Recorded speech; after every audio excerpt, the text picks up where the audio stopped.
Welcome to a Wednesday edition of A Flawed Man of God. How is it going, folks? I know I'm late. I had some computer issues. StreamYards is being dumb. Computer was being dumb.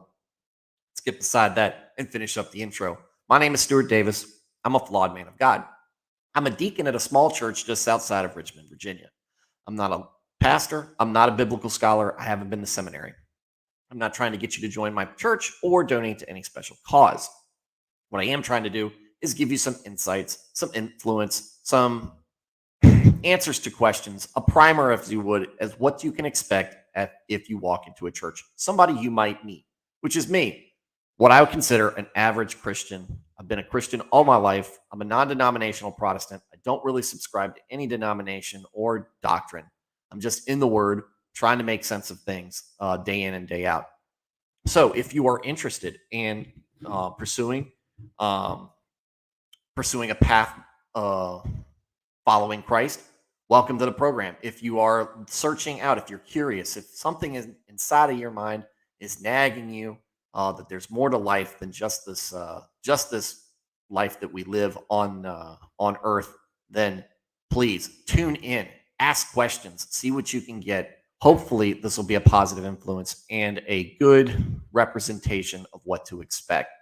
There's a lot of misconceptions when it comes to church. A lot of folks think of church and think of the Bible as judgy, as dry, as just about rules and just about people looking down on others. It's not. Church is a place for broken people to be healed, to commune together, to worship, to be better, just to be better, learn more, and like I said, worship together as a community. The Bible is way more than just rules. It's a story of redemption. It's a story of grace. It's a story of forgiveness and salvation. So there's lots of rich narrative, as we're going to find out. Maybe not so much tonight. Because we're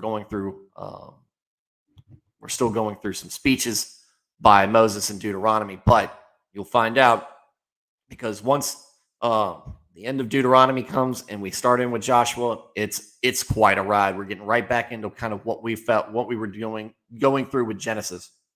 Just account after account of people in the Old Testament dealing with life, doing the right thing, and a lot of times doing the wrong thing. So with that said, if you like this content, if you are finding this something that you enjoy, by all means, hit like, hit subscribe, hit the notification bell, keep coming back for more. The chat is live. I will take all comers with whatever your thoughts and feelings are. If I'm discussing a topic that you think is good and you want to agree, do it. If you think that I've got a bad take on it, if you have a different interpretation, let me know. If you have a story, an account, something you want to talk about and discuss that related to what we're talking about, put it out there. Like I said, the chat's pretty empty normally, and you will get your chats read. If not, if you don't catch it live, by all means, leave a comment. Let me know how I'm doing, or good or bad. So with that said, let's get into tonight's business with Deuteronomy. Now, first off, again, sorry I'm late, folks. It was not picking up my camera, not picking up my microphone, but when I want to turn my computer on, the camera on my computer, it worked just fine. So what I just did, so I tried refreshing the web page. I closed out and went back in. So finally, I just reset my computer, and what you know, I tried turning it off and turning it back on again. So we haven't done our Bible reading in a while. And so I'm anxious to get back into it because we're moving through Deuteronomy. I think we're about halfway right now. Yeah, almost exactly halfway right now. Right there, we just finished Deuteronomy 17. So we're going through. Now, if you're not familiar with where we left off, Moses is going through his speech to the Israelites that are crossing over to the promised land where he cannot go. He's giving them kind of a send-off, his final speech. Think Eisenhower speech at the end of his presidency on steroids with holy righteousness. He is warning the Israelites that what they need to remember, where they came from, and that most importantly, that God is looking out for them. They need to trust, obey, have faith. Because what does he know? That they're not going to do any of that stuff. But he's got to tell them, because that's what you do when you love somebody. You do your best to try to guide them in the right direction, but eventually you have to let them make their decisions on their own. So we're in the midst of that, and so we are reviewing some rules. We're and some rituals and practices, and so we'll be right in it tonight. So we'll start off with offerings for the priests and Levites, chapter 18. The Levitical priests, indeed, the whole tribe of Levi, are to have no allotment or inheritance with Israel. They shall live on the food offerings presented to the Lord, for that is their inheritance. They shall have no inheritance among their fellow Israelites. The Lord is their inheritance, as he promised them. Right. We've covered this several times before. The Levites, they don't get paid. They don't have property. They just take the fringe benefits allotted to the church, right? That's what they live off of. This is the share due to the priests from the people who sacrifice a bull or a sheep, the shoulder, the internal organs, and the meat from the head. You are to give them the first fruits of your grain, new wine, and olive oil, and the first wool from the shearings of your sheep. For the Lord your God has chosen them and their descendants out of all your tribes to stand and minister in the Lord's name always. Not too keen on the head cheese there, God, but hey, look, if you said that's what I'm supposed to eat, I guess that's what I got to eat. If a Levite moves from one of your towns anywhere in Israel where he is living and comes in all earnestness to the place the Lord will choose, he may minister in the name of the Lord his God, like all his fellow Levites who serve there in the presence of the Lord. He is to share equally in their benefits, even though he has received money from the sale of family possessions. I'm sure there's some more meaning to that by then, but apparently, I mean, obviously, we're just talking about some housekeeping business when it comes to what the income for the Levite priests are right there. Occult practices. When you enter the land the Lord your God is giving you, do not learn to imitate the detestable ways of the nations there. Let no one be found among you who sacrifices their son or daughter in the fire, who practices divination or sorcery, interprets omens, engages in witchcraft, or casts spells, or who is a medium or spiritist, or who consults the dead. Anyone who does these things is detestable to the Lord. Because of these same detestable practices, the Lord your God will drive out those nations before you. You must be blameless before the Lord your God. Right. This is trying to tell you, this is why when people get all hung up on what God has the Israelites do to the Canaanites and the rest of the ites in the vicinity, the reason that they're detestable, the reason that they needed to be wiped out is how thoroughly corrupt they became because of their practices. Witchcraft. We'll call it child sacrifice. There's probably some other human sacrifice going on. You can also lump abortion in with that as well. Divination or sorcery. It's basically calling on dark magic, the powers of Satan. It's there. And if you have, and this is something that a lot of people in first world Western culture don't see, but if you are out there in out in the boonies of Christianity, it's out there. It's out there. It's very real. So this is the warning here. Don't be like everybody else. It's like the kid coming home from school. Can I do X, Dad? No, you can't. That sounds dumb.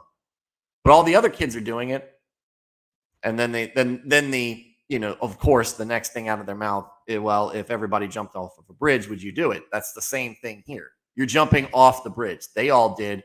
You're getting ready to be the ground that they fall splat onto with the Israelites, driving them out and basically killing all of them, wiping them out.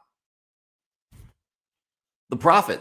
The nations you will dispossess. Listen to those who practice sorcery or divination. But as for you, I'm sorry. Let me fall back here for a second.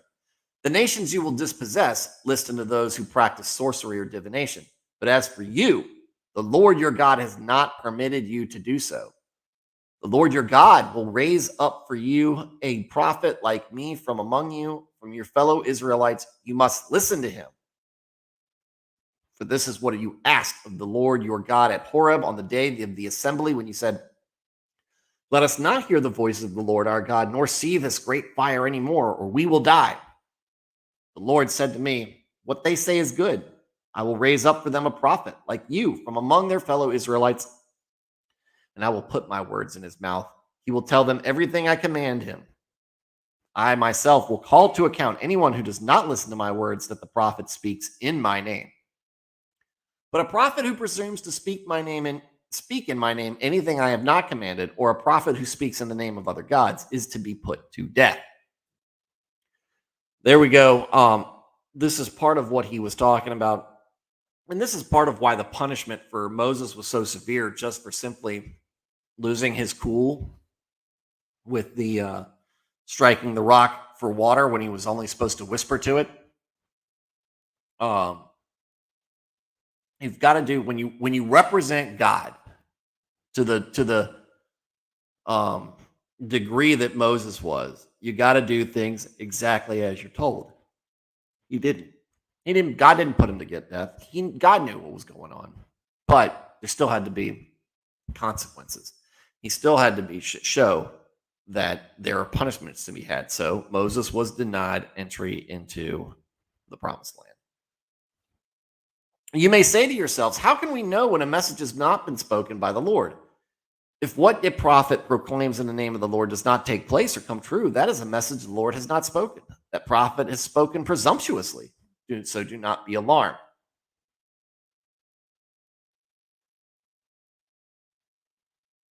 So basically, if it doesn't come true, you know the prophet's false. Boom. Pretty easy. They probably would have figured that anyway. Or would they? The Israelites have an immense capacity for stupidity, much like the rest of humanity does. Cities of refuge, and not going back, there are going to be some awesome prophets that come through as a result of this. So good on the Israelites for asking, because you get some pretty cool folks come through the Old Testament. Sorry, guys. Cities of refuge. When the Lord your God has destroyed the nations whose land he has given you, and when you have driven them out and settled in their towns and houses, then set aside for yourselves 3 cities in the land of the Lord your God, in the land the Lord your God is giving you to possess. Determine the distances involved and divide into 3 parts the land the Lord your God is giving you as an inheritance, so that a person who kills someone may flee for refuge to one of those cities. This is the rule concerning anyone who kills a person and flees there for safety. Anyone who kills a neighbor unintentionally, without malice of forethought. For instance, a man may go into the forest with his neighbor to cut wood, and as he swings his axe to fell a tree, the head may fly off and hit his neighbor and kill him. That man may flee to one of these cities and save his life. Otherwise, the avenger of blood might pursue him in a rage, overtake him if the distance is too great, and kill him, even though he is not deserving of death, since he did it to his neighbor without malice of forethought. This is why I command you to set aside for yourselves 3 cities. So, place to go, right? So, we're talking about kind of something like that. That's really an accident, but we're thinking along the lines of involuntary manslaughter. If there's an incident where a guy does something by accident, maybe he should have known better, maybe he should have taken better care of his acts or something, and somebody was out for blood, somebody's out for revenge.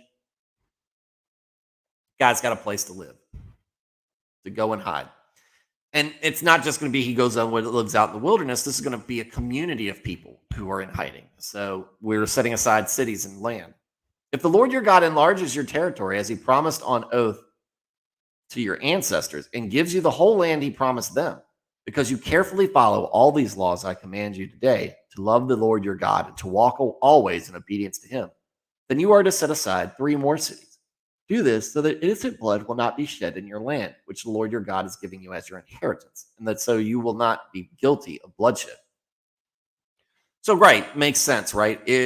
Once your borders expand, once you become more successful, hey, that you need to also expand the amount of of cities of refuge. We call them sanctuary cities. It's a little bit of a political term. It's a little bit different in this case. But it makes sense, right? More if you've got more land, more people, as you're growing in number, you're going to need more of these locations. So you increase them to keep up with the increased land and area that you have. But if out of hate someone lies in wait, assaults and kills a neighbor, and then flees to one of these cities, the killer shall be sent for by the town elders, be brought back from the city, and be handed over to the avenger of blood to die. Show no pity. You must purge from Israel the guilt of shedding innocent blood so that it may go well with you.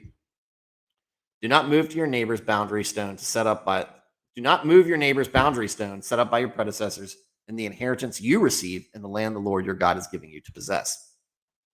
Should have probably hit that part next, but before that. So basically, you're getting a little bit of due process.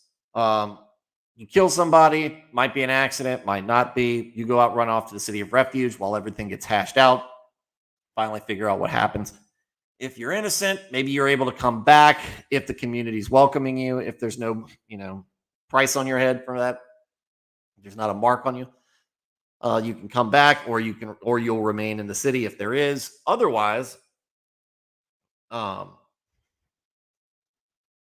if you are guilty of murder, you're coming back for the death penalty. Man, I don't know why I'm so tired. It's okay. We're closing out after this. Oh, and do not move your neighbor's boundary stone by your predecessors. So don't defraud your neighbor land by moving boundaries. Man, if you've ever been in an argument over somebody over property lines, it's a pain. Witnesses. One witness is not enough to convict anyone accused of any crime or offense that they may have committed. A matter must be established by the testimony of 2 or 3 witnesses. If a malicious witness takes the stand to accuse someone of a crime, the 2 people involved in the dispute must stand in the presence of the Lord before the priests and the judges who are in office at the time. The judges must make a thorough investigation. And if the witness proves to be a liar, giving false testimony against a fellow Israelite, then do to the false witness as that witness intended to do to the other party. You must purge the evil from among you. The rest of the people will hear of this and be afraid, and never again will such an evil thing be done among you. Show no pity. Life for life, eye for eye, tooth for tooth, hand for hand, foot for foot. So there we go. Also, one of the 10 commandments, do not bear false witness against your neighbor. That's a big thing here. So that's what they're talking about this. And you're not going to just get it with one witnesses. You need at least 2 or 3 people to see a crime committed. There you go. Because look, you didn't have the NCIS, you didn't have CSI, you didn't have all these investigative people. You just had guys, laymen. You just had, farmers doing whatever they can, different tradesmen trying to figure things out. You had elders just using wisdom to try to figure out what's going on. You're not going to condemn a man to death on just circumstance. You need evidence. You need witnesses. So makes sense. Again, this is all about putting things together for a society that can run well without a king, honoring God and putting faith in him. But at the same time, learning to live on your own as a community as well. So there you have it. So that'll end up our reading tonight. We're closing up. I'll be here. I'm closing this out before. Man, I'm going under 20 minutes. But as you tell, I'm dragging for a little bit for some reason. We'll see. Hopefully I get some rest. Maybe I'll be a little bit more alert for you guys next time. That'll help. Anyways, have a good evening, folks. Don't forget, next Tuesday after Memorial Day, it's going to be the homeschool episode. Me, Nick Ricada, The Rapture, possibly Eric Rowland, and Christian Mario talking about homeschooling. And that's a big thing coming up. And in the meantime, look out for yourselves. Be safe, be good. Keep people like the folks in Texas in your prayers. There's a lot of people out there hurting right now, and they could all use. We could all use God's mercy, God's peace, and comfort in our lives. Be good, all y'all. Have a good night.